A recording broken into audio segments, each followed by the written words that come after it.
Hello everyone, welcome to my YouTube channel Vindhya education पर मैं आप सभी का स्वागत करती हूँ। आज हम लोग देखेंगे कि प्रथम विश्व युद्ध कैसे, क्यों और किन परिस्थितियों में हुआ और इसने कैसे पूरे विश्व को क्या किया, प्रभावित किया था। इसको विश्व युद्ध इसलिए कहते हैं कि ये शुरुआत तो इसकी यूरोप से होती है, लेकिन ये इतना विनाशकारी युद्ध होता है जो पूरे विश्व को प्रभावित करता है और इसमें विश्व के ज़्यादा से ज़्यादा देशों ने क्या किया, हिस्सा लिया था। तो चलिए इस प्रकार हम यहाँ हेडिंग दे देते हैं विश्व युद्ध, प्रथम विश्व युद्ध। तो हम लोग का सबसे पहले यहाँ हेडिंग लिखा जाएगा प्रथम विश्व युद्ध। जो ये प्रथम विश्व युद्ध है ये कब से कब तक हुआ है, तो ये 1914 से 1918 तक चलता है। तो आइए थोड़ी इसकी पृष्ठभूमि हम लोग समझ लेते हैं।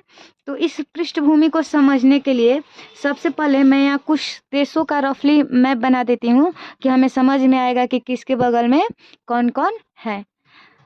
तो चलिए सबसे पहले मैं यहाँ बना लेती हूँ जर्मनी। ये हो गया हमारा जर्मनी। हम लोग कल भी देखे थे जर्मनी के एकीकरण में कि जर्मनी के पास में ही कौन सा देश था, तो वो था ऑस्ट्रिया। यहाँ पर था ऑस्ट्रिया और इसके बगल में कौन था, तो फ्रांस, और यहाँ पर है इंग्लैंड। ठीक है, यहाँ पर हम बना लेते हैं इंग्लैंड और यहीं साइड में ऐसे रफली हम लोग खींच देते हैं ये अमेरिका। यहाँ पर अमेरिका हो जाएगा और ये हो गया जर्मनी, ये हो गया ऑस्ट्रिया और यहीं पे हम लोग भूमध्य सागर में एक देश कल देखे थे ना, ऐसे हम लोग बना लेते हैं लगभग, ये हमारा इटली।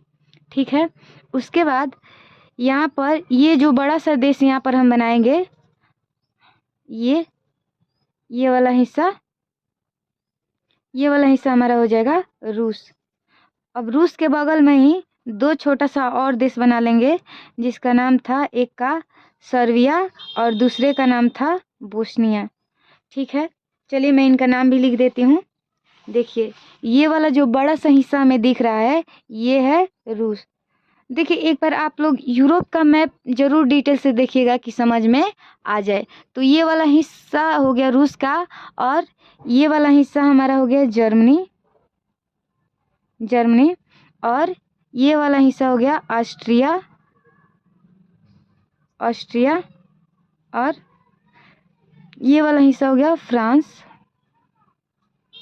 और ये हो गया इंग्लैंड। ये चारों ओर जल से घिरा हुआ है इंग्लैंड और ये वाला हिस्सा हो गया हमारा अमेरिका।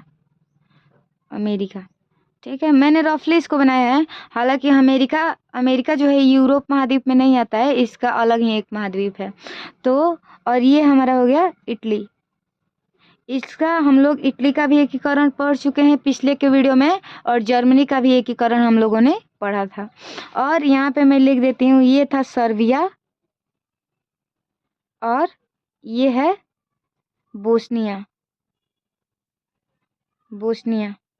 और यहीं पर हम लोग देख लेते हैं ये वाला जो हिस्सा है यहाँ पे हम लोग बना लेते हैं तुर्की, क्योंकि ये भी क्या है इसमें शामिल है।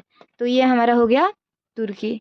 तो चलिए सबसे पहले हम कहानी वहाँ से शुरू करेंगे जहाँ हम लोगों ने पिछले वीडियो में इसको छोड़ा है।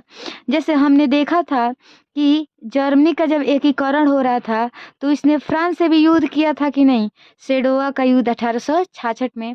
क्या होता है कि जब ये जर्मनी और फ्रांस के बीच में एक युद्ध होता है, उसका नाम है, यहाँ पे मैं लिख देती हूँ, फ्रांस और जर्मनी के बीच में एक युद्ध होता है 1870 में। उसका नाम क्या है, सेडोन का युद्ध। इसका नाम क्या है, सेडोन का युद्ध।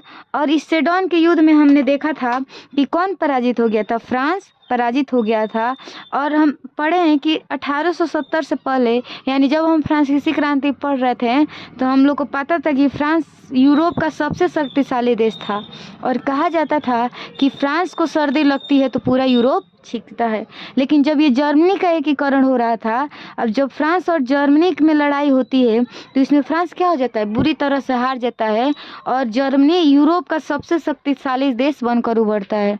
क्योंकि जर्मनी ने ऑस्ट्रिया को भी पराजित कर दिया रहता है, ये भी एक समय बहुत शक्तिशाली था, तो इसको भी पराजित कर दिया रहता है। और 1870 के सेडन के युद्ध में जर्मनी किसको पराजित कर देता है, फ्रांस को। और फ्रांस का मैंने कल ये भी बताया था कि फ्रांस का जो हिस्सा था अल्सास एवं लॉरेन, यहाँ मैं लिख देती हूँ, अल्सास एवं लॉरेन, इन दोनों क्षेत्रों पर भी क्या कर लिया, इस जर्मनी ने अधिकार कर लिया। तो जर्मनी एक तरह से यूरोप में खुद को क्या बनाया, बहुत ही शक्तिशाली देश बनाया। और जब ये फ्रांस का इतना हिस्सा फ्रांस को हरा कर ले लिया, अब जर्मनी सोच रहा है कि जब हम शक्तिशाली देश हैं तो हमें फ्रांस को हमने पराजित किया है तो हमें फ्रांस से और मजबूत बनना पड़ेगा, क्योंकि फ्रांस कभी भी क्या कर सकता है, हम पर आक्रमण कर सकता है। इसलिए जर्मनी क्या करेगा, इतना शक्तिशाली होने के बावजूद भी ये करेगा ऑस्ट्रिया से संधि। एक टाइम पे ये ऑस्ट्रिया से लड़ाई करके इसको पराजित कर दिया है, लेकिन कुछ वर्षों के बाद, यानी 1866 में ऑस्ट्रिया को हराया था ना, लेकिन 1879 में हम देखते हैं कि 1879 में क्या करेगा, जर्मनी ऑस्ट्रिया से संधि कर लेगा। और ये संधि करके क्या हो जाएंगे, ऑस्ट्रिया भी सोचेगा कि चलो जर्मनी पूरे यूरोप में शक्तिशाली देश हो रहा है तो हम इसके पक्ष में हो लेते हैं, हमको फ़ायदा ही रहेगा। तो ऑस्ट्रिया और जर्मनी की संधि हो जाती है 1879 में। अब जर्मनी सोचता है ऑस्ट्रिया को तो हम मिला लिए, यहीं पर क्या है, इटली को भी हम अपने गुट में शामिल कर लेते हैं। अगर हम तीनों एक साथ रहेंगे तो हमें कोई भी शक्ति पराजित नहीं कर सकेगी। इस प्रकार इटली, जर्मनी और ऑस्ट्रिया तीनों क्या हो जाते हैं, मिल जाते हैं और ये अपना एक गुट बनाते हैं जिसका नाम रहता है त्रिगुट। या हम लिख लेते हैं त्रिगुट। पूछेगा ये त्रिगुट कब बना है, तो 1882 में, यानी केवल ऑस्ट्रिया से ये मिला था 79 में, और इटली से कब मिल गया ये सब, इटली से ये लोग मिल गया 1882 में। यानी त्रिगुट कब बन गया, 1882 में। इस त्रिगुट में कौन कौन लोग हैं, तो जर्मनी, ऑस्ट्रिया और इटली, ये तीनों क्या है, त्रिगुट में शामिल हैं। अब जब ये जर्मनी, ऑस्ट्रिया और इटली तीनों एक गुट में आ गए तो अब ये फ्रांस को भी बर्दाश्त नहीं हुआ। फ्रांस ने भी क्या किया, ये भी सोचा कि अब हमें इतना भी क्षेत्र अपने हाथों में लेना है तो हमको क्या बनना पड़ेगा, मजबूत बनना पड़ेगा। तो फ्रांस किससे संधि करेगा, इंग्लैंड से। तो फ्रांस इंग्लैंड से संधि करेगा और रूस से भी संधि करेगा, क्योंकि रूस और जर्मनी का हमेशा क्या होता रहता है, कभी भी पड़ता नहीं था, लड़ाई होते रहता था। तो इस प्रकार फ्रांस, इंग्लैंड और रूस ये तीनों मिलकर अपना गुट बनाते हैं 1907 में। ये क्या करेंगे, 1907 में ये लोग बनाएगा अपना ये लोग त्रिदेशीय संधि करेगा। अब पूछेगा कि ये त्रिदेशीय कब बना था, तो 1907 में। इसमें कौन कौन लोग था, तो देखिए इसमें कौन है, फ्रांस है, इंग्लैंड है और रूस है। तो इस प्रकार हम देख रहे हैं कि जर्मनी, ऑस्ट्रिया, इटली मिलकर त्रिगुट बनाए, फ्रांस, इंग्लैंड और रूस मिलकर क्या बनाए, त्रिदेशीय, जो कि 1907 में। इस प्रकार हम देख रहे हैं कि पूरा विश्व क्या हो गया, दो गुटों में बट गया है, एक त्रिदेशीय में, दूसरा त्रिगुट में। अब जब ये दो गुट बन गया तो ये दोनों क्या कर रहे हैं, दोनों गुट अपनी पूर्ण शक्ति का प्रदर्शन करने के लिए ज़्यादा से ज़्यादा सैनिक तैयार कर रहे लोग। ये लोग केवल अपने आय का 80% हिस्सा सैनिकों और हथियारों पर खर्चा करने लगा लोग। अब 1907 से लेकर 1914 तक, यानी 7 साल, ये लोग इतना गोला बारूद और हथियार और सैनिक तैयार कर लिया कि युद्ध होना क्या है, स्वाभाविक था। इसी में एक तत्कालिक घटना हो जाती है। अब ये तत्कालिक कारण क्या हो जाता है, तो वो हम देखते हैं। यहाँ पर जो सर्बिया है और इधर ऑस्ट्रिया, और इन दोनों के बीच में कौन है, बोस्निया। यानी सर्बिया चाहता था कि बोस्निया पर हम अधिकार कर लें और ये ऑस्ट्रिया चाहता था कि बोस्निया पर हम अधिकार कर लें, तो एक टाइम के बाद क्या हो जाएगा, ये ऑस्ट्रिया बोस्निया पर क्या कर लेगा, अपना अधिकार कर लेगा। अब सर्बिया खड़ा खड़ा मुंह देख रहा है कि हमारे सामने क्या कर लिया, बोस्निया पर अधिकार कर लिया। इससे सर्बिया को भारी दुख पहुंचता है। और ये क्या करता है, जब ऑस्ट्रिया के राजकुमार यहाँ बोस्निया में आते हैं तो सर्बिया के जो उग्रवादी होते हैं वे आके किसकी हत्या कर देते हैं, ऑस्ट्रिया के राजकुमार आर्क ड्यूक फ्रांसिस फर्डिनेंड की हत्या कर देते हैं। तो मैं यहाँ लिख देती हूँ कि ऑस्ट्रिया के राजकुमार कौन है, ऑस्ट्रिया के राजकुमार,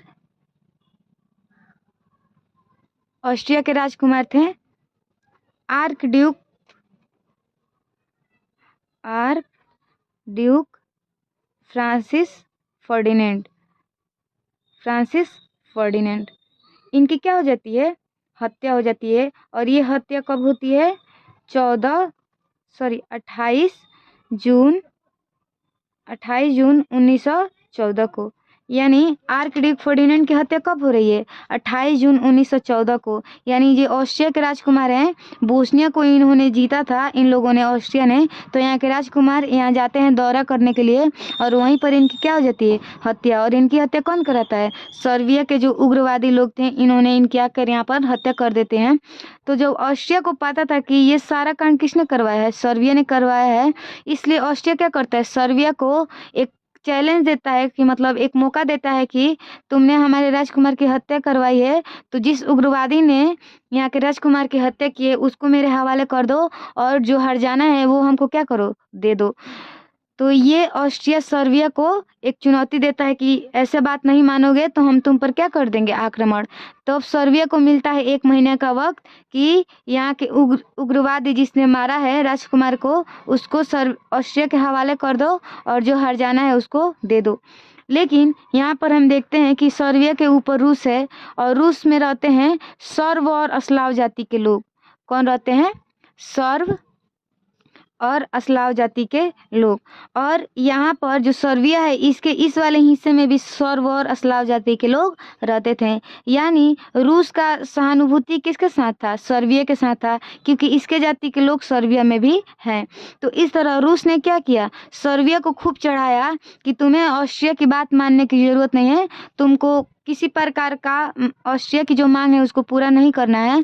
तो सर्बिया भी रूस के बातों में आकर क्या करता है, ऑस्ट्रिया ने जो मांग रखा था उसको पूरा नहीं किया। और 1 महीना जब कंप्लीट होता है, यानी 28 जून को ये चैलेंज दिया जाता है जब उनकी मृत्यु हो गई रहती है, और जब सर्बिया ऑस्ट्रिया की मांग को पूरा नहीं करता है तो इसी 28 जुलाई 1914 को ऑस्ट्रिया क्या करता है, उठता है तो सर्बिया पर आक्रमण कर देता है। तो ऑस्ट्रिया ने क्या कर दिया, सर्बिया पर आक्रमण कर दिया।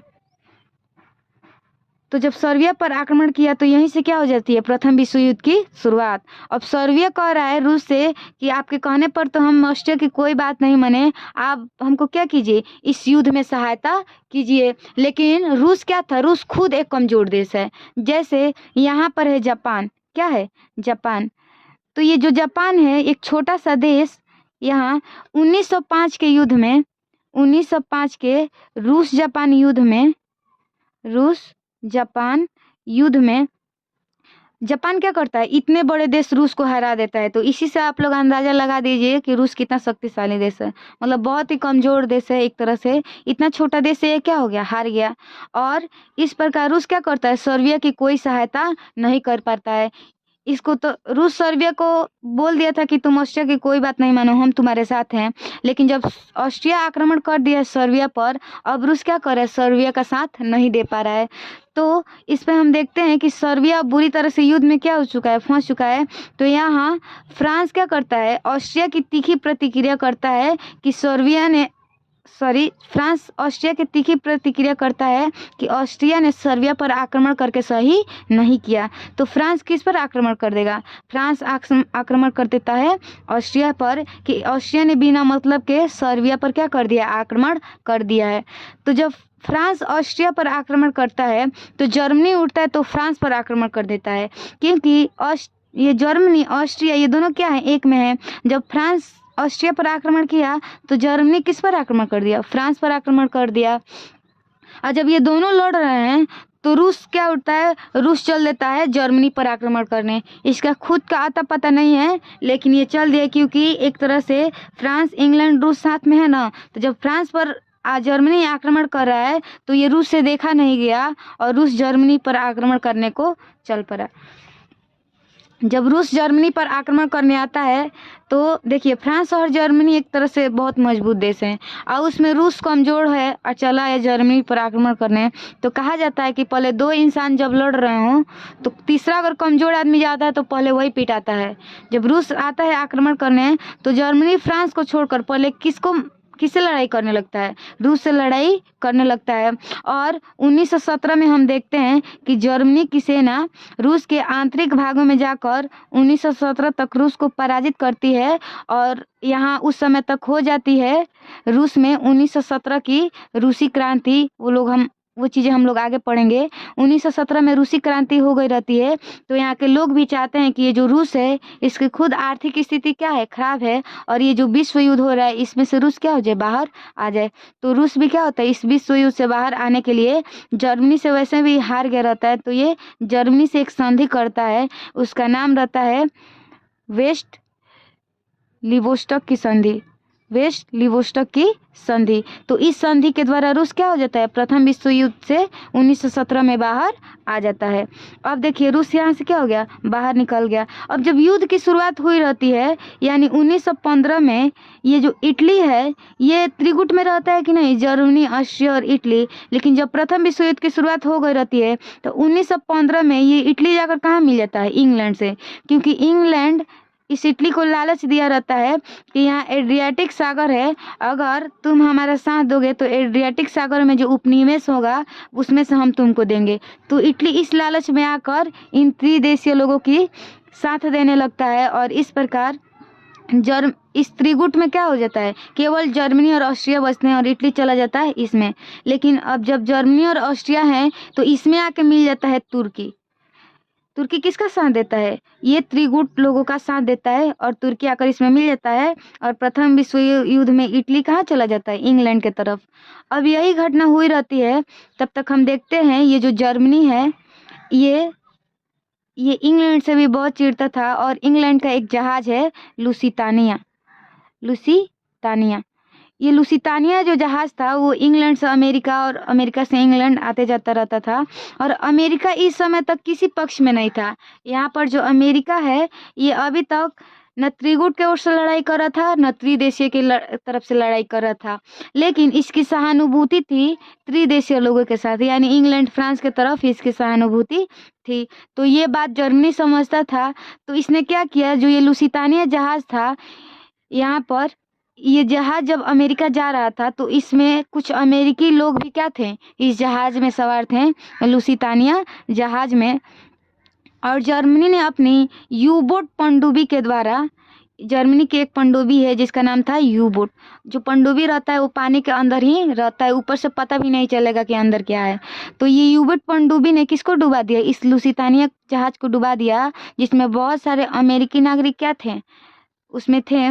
जब अमेरिकन नागरिक उसमें मरते हैं तो अमेरिका भी क्या होता है, इस प्रथम विश्व युद्ध में शामिल हो जाता है और 6 अप्रैल 1917 से अमेरिका क्या हो जाएगा, प्रथम विश्व युद्ध में शामिल हो जाएगा। एक तरफ हम देख रहे हैं कि इन लोगों में से रूस क्या हो रहा है, 1917 में वेस्ट लिवोस्टॉक की संधि के द्वारा इस प्रथम युद्ध से बाहर निकल रहा है और अमेरिका इसमें क्या हो रहा है, शामिल हो रहा है। क्यों, क्योंकि जर्मनी ने उसके लोगों लुसितानिया जहाज को डुबाकर अमेरिका के कुछ लोगों को क्या कर दिया, मार दिया। इसलिए अमेरिका प्रथम विश्व युद्ध में शामिल होता है।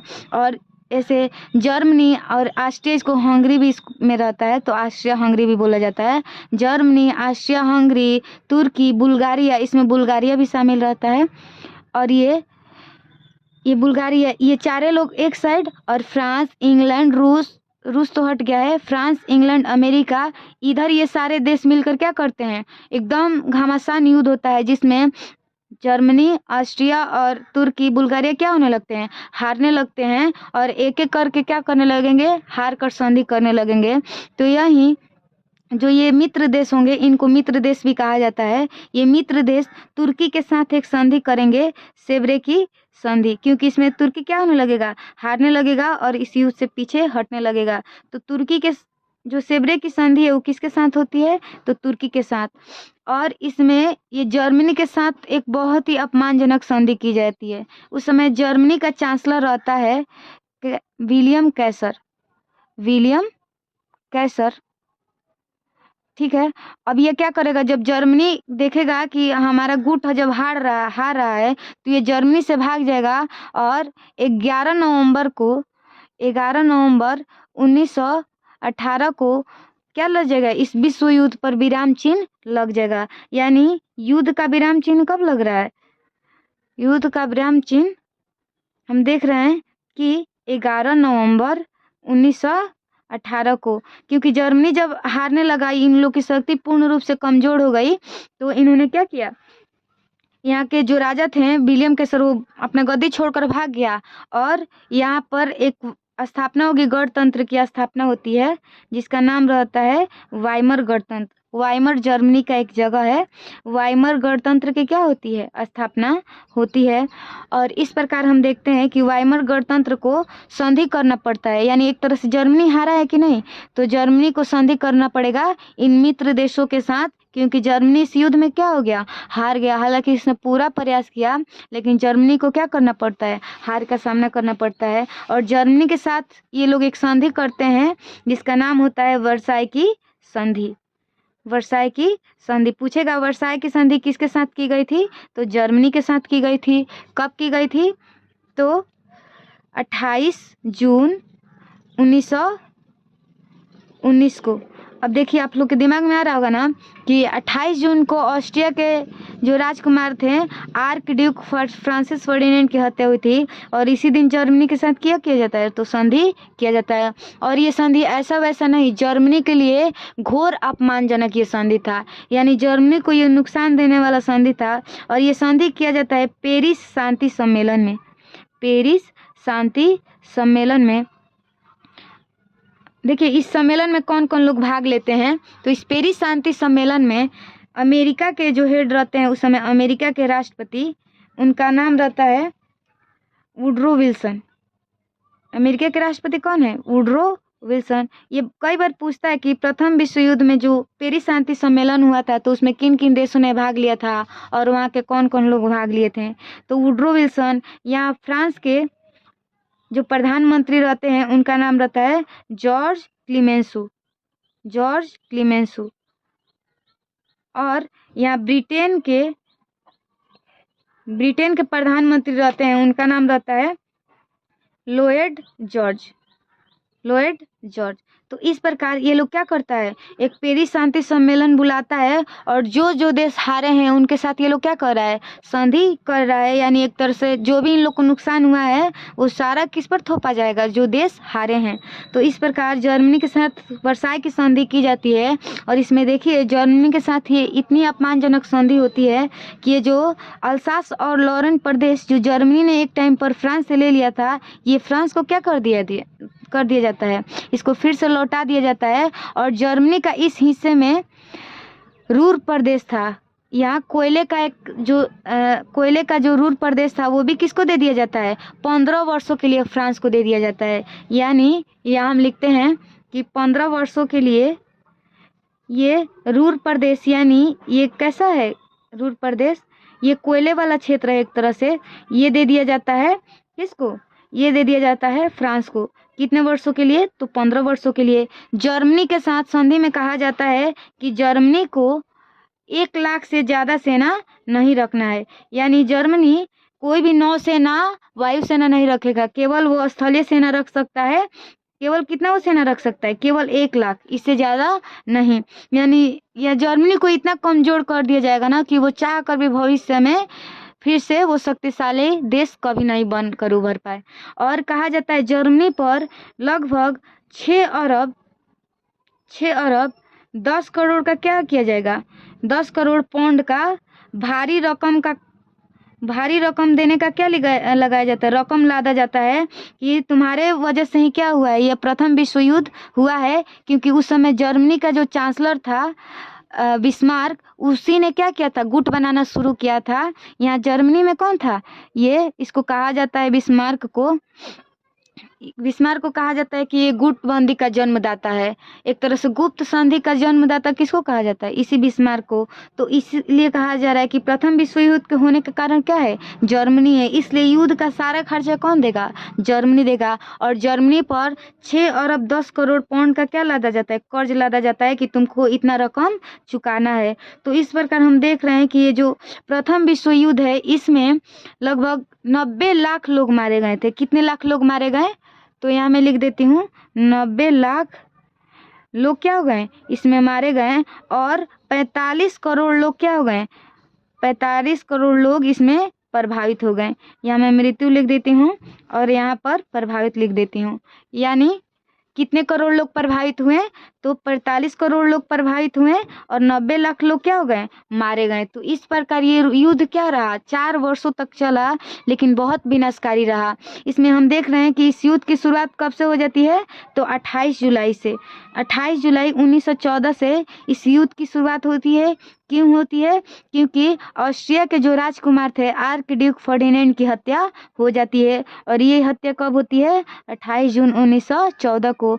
ये हत्या कौन करवाता है, तो यहाँ पर सर्बिया, जब यहाँ ऑस्ट्रिया के राजकुमार बोस्निया में आए रहते हैं, तो यहाँ के उग्रवादियों ने यहाँ के राजकुमार की हत्या कर देती है। इस प्रकार ऑस्ट्रिया ने सर्बिया पर क्या कर दिया, हमला कर दिया। और ये भी कई बार एग्जाम में पूछता है कि जो बोस्निया की राजधानी थी सेराजोआ, यहीं पर उनकी क्या होती है, यहाँ की इनके राजकुमार की हत्या होती है। बोस्निया की राजधानी क्या रहती है, सेराजोआ। तो सेराजोआ में ही इनकी हत्या हुई रहती है आर्कड्यूक फर्डिनेंड की, इसलिए इसको सेराजोआ कांड भी कहा जाता है।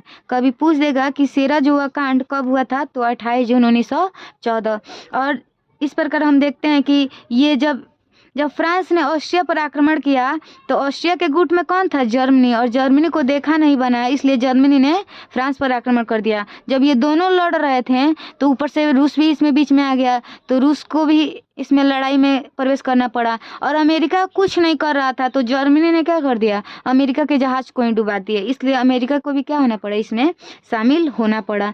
तो इस प्रकार हम देख रहे हैं कि कैसे वाइमर गणतंत्र की स्थापना होती है और जर्मनी के साथ वर्साई की संधि की जाती है। और ऐसा वैसा नहीं है, जर्मनी के साथ घोर अपमानजनक संधि की जाती है, जिससे जर्मनी की स्थिति क्या होती है, और बद से बदतर हो जाती है। और इस पेरिस शांति सम्मेलन में कौन कौन लोग, अमेरिका से किन किन लोगों ने भाग लिया, ये सारी चीज़ें भी हम लोग देखते हैं। क्योंकि ये लोग क्या है, ये एक तरह से जीते हुए राष्ट्र हैं। और जीते हुए राष्ट्र क्या कर रहे हैं, हारे हुए देशों के साथ संधि कर रहे हैं। तो इस हम लोग देखते हैं कि इस प्रथम विश्व युद्ध में 37 देश लगभग भाग लेते हैं। और ये जो 10 मई 1871 को ये फ्रैंकफर्ट की जो संधि होती है, ये मोस्ट इम्पोर्टेंट है, क्योंकि इसी के बाद जर्मनी पूरे यूरोप में एक शक्तिशाली देश बनकर उभरा था। और जब ये शक्तिशाली देश बनकर उभरा, उस समय जर्मनी का चांसलर कौन था, बिस्मार्क। और इसी ने क्या किया था, गुट बनाना शुरू किया था। और गुट बनाने का परिणाम ये हुआ कि पूरा विश्व क्या हो गया, 2 गोटों में बट गया। और इस प्रकार प्रतिस्पर्धा होने लगी, सैन्य प्रतिस्पर्धा, हथियारों की प्रतिस्पर्धा। और इसी में मीडिया वालों ने भी अपना हाथ साफ किया। उन्होंने किसी भी न्यूज को क्या किया, बढ़ा चढ़ा कर छापा, जिससे इन दोनों गुटों में क्या हुई, प्रतिद्वंदिता और बढ़ती चली गई, जिसका परिणाम हमने क्या देखा, प्रथम विश्व युद्ध। इस 4 साल के विश्व युद्ध में हमने देखा कि लगभग 90 लाख लोगों की क्या हो गई, मृत्यु हो गई, और लगभग 45 करोड़ इससे प्रभावित हुए। तो ये जो जर्मनी के साथ इसमें वर्साई की जो संधि की गई, एक तरह से जर्मनी के लिए बहुत ही अपमानजनक संधि थी। और इस प्रथम विश्व युद्ध में हिटलर भी क्या था, एक सेना के रूप में भाग लिया था। अब जब हिटलर अपने फॉर्म में आएगा, तो क्या होगा, द्वितीय विश्व युद्ध। तो हम द्वितीय विश्व युद्ध अगले वीडियो में देखेंगे कि कैसे हिटलर अपनी भूमिका निभाएगा। तो तो हो सकता है कि एक बार में वीडियो ये समझने में क्या हो, दिक्कत हो, क्योंकि कई बार आप लोगों ने यूरोप का मैप ज़्यादा ध्यान से नहीं देखा होगा, तो जैसे रूस, फ्रांस, इंग्लैंड, इस सब कुछ समझने में क्या हो सकता है, दिक्कत हो सकता है। लेकिन बिल्कुल भी घबराने की ज़रूरत नहीं है। आप लोग इसको एक बार 2 बार आराम से इसको देखकर समझिए, बिल्कुल समझ में आएगा। तब तक के लिए हम सेकेंड वीडियो में देखेंगे द्वितीय विश्व युद्ध के क्या कारण है, उनके क्या परिणाम हुए, तो उन सारी चीज़ों के बारे में हम लोग चर्चा करेंगे। तब तक के लिए धन्यवाद।